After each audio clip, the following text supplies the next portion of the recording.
bugün sizler için yakışıklı oyuncumuz Can Yaman ve güzeller güzeli Demet Özdemir'den muhteşem karelerini sizler için derleyip topladık.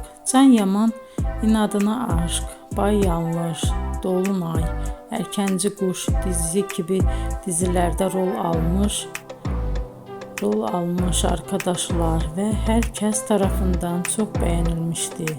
Biz de sizler için onların romantik karelerini derleyip topladık. Arkadaşlar, bu fotoların devamını gelmesini istiyorsanız emeğimize saygı olarak kanalımıza abone olup bol bol yorum yazmayı unutmayın. Arkadaşlar, bizi izleyen herkese teşekkür ederim. Bizden bu kadar.